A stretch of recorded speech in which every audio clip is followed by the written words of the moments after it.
Baik anakku semuanya ya.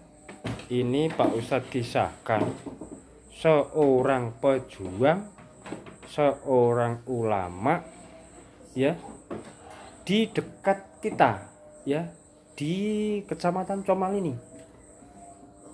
Ya. Oh, bukan pendahulu zaman penjajahan kok. Ya, jauh ya. Nah, itu kisahnya dulu. Ya. Jadi ulama itu kalau londo lewat, putih londo apa londo? Londo, bule, alon-alon, bondo, londo, ya, Belanda. Iku nek lewat kemudian lewat daerah situ di Purwoharjo itu. Nah, itu masyarakat sekitar situ pada ngumpul di rumahnya ulama itu. Kemudian londo lewat, omah kan pada tutupi kabeh, tapi orang-orang ndak disuruh kumpul di rumah ulama itu. Pintunya dibukai, cendela bukai. Lah Belanda sing nggo senjata lengkap lewat numpak jeep, ya. Iku ketemu wali di depan ulama itu.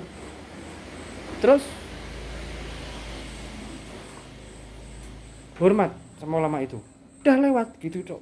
Ndak berani ngapa-ngapain. Iya, itu kisahnya.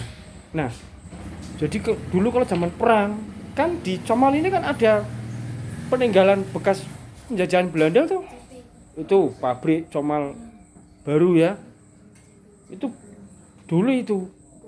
Ya, termasuk ini jalan raya dulu. Ya. Itu sering untuk lewatan itu. Nah, ulama itu kalau ada penjajah Belanda itu lewat di daerah sini, itu pada ngumpul ke sana. Rumahnya nggak ditutup enggak. Itu kiai itu di depan, terus pada lewat. Itu seperti tidak lihat. Kalau lihat ya begini, hormat. Nah, suatu saat itu ada sayembara. Jadi zaman dulu itu juga ada yang namanya begal, perampok. Ya karena tatanan belum rapi seperti sekarang ini. Ada polisi dan lain. Dulu zaman penjajahan kan masih merajalela ya. Itu ada perampok 7 orang. Itu meresahkan. Lah kemudian meresahkan loh, perampok kok senengin begal wong ya. Kemudian siapa yang bisa nangkap ini?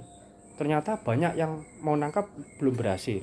Lah ulama itu malam-malam itu masih sholat. Lah pagere biyen kan urung ana tembok, pager iku digangsir. Ngerti gangsir? Dikeruki ngene lho. Karena perampok itu mau masuk lewat pager. Begitu isi geruk geruk geruk. Kiai itu ngomong, ora usah digangsir. Engko nek wis rampung aku metu dhewe. Entenono nduk njaba. Wah, ngerti. Akhirnya begitu selesai sholat malam, nggak lama terus keluar. Sudah ditunggu, go pedang semua itu. Kiai, katanya sampean mau nangkap kami. Wah, saya tahu nama Kiai. Ya terus karepmu apa? Kata gitu. Pak Yai mau saya bunuh, mau kami bunuh. Oh, Pak mateni aku. Iya, aja nduk kene, rame ya. Kono dijak neng tanah lapang. Pak Kiainya satu dikeroyok sama 7 kalau zaman biyen namanya kecu. Kecu, iya. Ya dikeroyok, pedang semua. Pak Yai enggak bawa apa-apa. Oh, peci, baju biasa. Ketika di sana, ya, siap, serang. Wah, pecinya dilempar. Pecinya dilempar, dirayah. Tang tang ya. Setelah selesai, ternyata 7 orang itu saling memukul temannya sendiri. Jadi koyo-koyo sing diserang itu Pak Yai itu, tapi ternyata temannya sendiri. Akhirnya podo geletak dhewe sabet-sabetan. Begitu selesai, peci ini diambil. Terus esok hari rame, ya geger. Wah, terus diparani kan, rumah Pak Yai itu diparani. Terima kasih Pak ya, pejabat-pejabat waktu itu ya, ucapkan terima kasih. Nah, ada lagi dulu itu. Jadi ada anak kecil main di kolah, ngerti kolah kowe? Bak mandi. Nah, dolanan bak mandi kecemplung. Barang kecemplung kaku. Terus wong tuane mara ning kiai itu. Bayai tolong bayai. Napa? Iku kecemplung mati. Duripke bayai. Wis sembarangan kowe.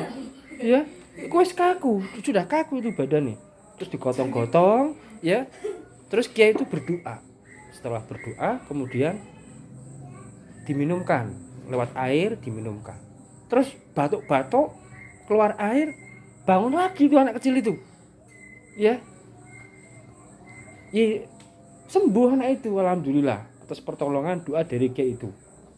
Ada lagi anak kecil, ya, mainan ngerti jagung weh. Jagung cilik-cilik iku lho. Dilempar ke atas. Weh. Mlebu ning irung, bleng. Ning kacang pernah. Kamu pernah? Enggak. Mlebu ning ndi? Kacang. Mlebu ning ndi? Terus akhirnya dikapakke. Apa tusuk gigi itu. Kebelah dua terus keluar satu. Iku masuk diakali gak kena berarti jeru. Semakin dikurek semakin jeru, akhirnya abuh bengkak. Wah, digawa ring Bayai. Bayai, tolong Bayai ini. Cara saya kan dokter. Lah biyen urung ngono sih, Mas. Belum ada dulu. Wong biyen kuwi nek lara dikai sawang kok mlayu-mlayu tiba. Jaman biyen ki wis sawang ngerti sawang kowe. Kotoran sing nduk ning langit-langit omahku, gampang tombone. Iya. Dibawa ke Mbah Yai, terus sama Mbah Yai dikasih doa, kasih air, diminumkan. Jagonya keluar sendiri. Itu memang ya keutamaan yang diberikan oleh Allah. Terus ada lagi orang tua, ya, setiap punya anak laki-laki itu meninggal. 2 anak laki-laki meninggal. 2 anak laki-laki meninggal. Nah, akhirnya begitu punya anak laki-laki, cepet-cepet sowan ke Mbah Yai itu. Mbah Yai, tolong Mbah Yai. Jadi orang itu kalau punya anak laki-laki mesti meninggal, nek perempuan ndak. Ini biar hidup sampai tua. Terus akhirnya, oh iya. Terus sama Mbah Yai itu didoakan. Terus dikasih syarat. Tapi ono syaratnya ya. Syaratnya napa Mbah Yai? Iki bocah ora kena dicukur gundul. Nah terus pripun? Nek dicukur gundul diturai rambutnya sithik, kuncung kene nduk ngarep. Nah, kecuali nek bocah iki wis sunat, kena cukur gundul. Nah. Ya, jadi syaratnya itu. Jadi anak kecil itu ndak boleh dicukur gundul sebelum sunat, sebelum khitan, ya. Jadi dia kalau lari-lari ya ada kuncungnya di depan. Begitu setelah di khitan baru boleh cukur gundul. Anak itu yang didoakan Mbah Yai itu sampai sekarang panjang umur sampai tua. Orang itu cerita sama Pak Ustadz. Cerita dia didoakan oleh Mbah Yai itu, ya. Orang tuanya kan bilang biasanya punya anak laki-laki mati waktu kecil minta didoakannya panjang umur sampai tua. Sekarang itu kuat kroso, bahkan orang itu pernah itu naik bis, ya, dari Comal Jakarta, kecepatan tinggi, bisnya itu bannya ucul siji gelinding. Logika itu mungkin terjadi kecelakaan, tapi bikudrotilah selamat. Jadi orang tuanya itu dulu itu minta begini, Mbah Yai minta didoakan anakku ini selamat panjang umur sampai tua.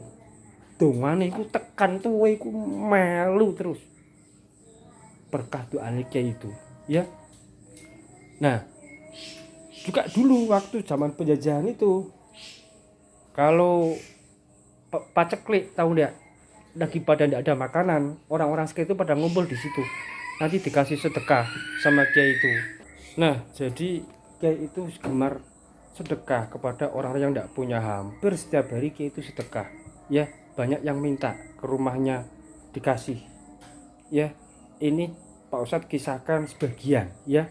Jadi di tempat kita ini juga ada dulu itu seorang pejuang, seorang ulama, ya, dari zaman penjajahan itu belani rakyat, ya, belani rakyat kecil juga dulu ikut melawan penjajah.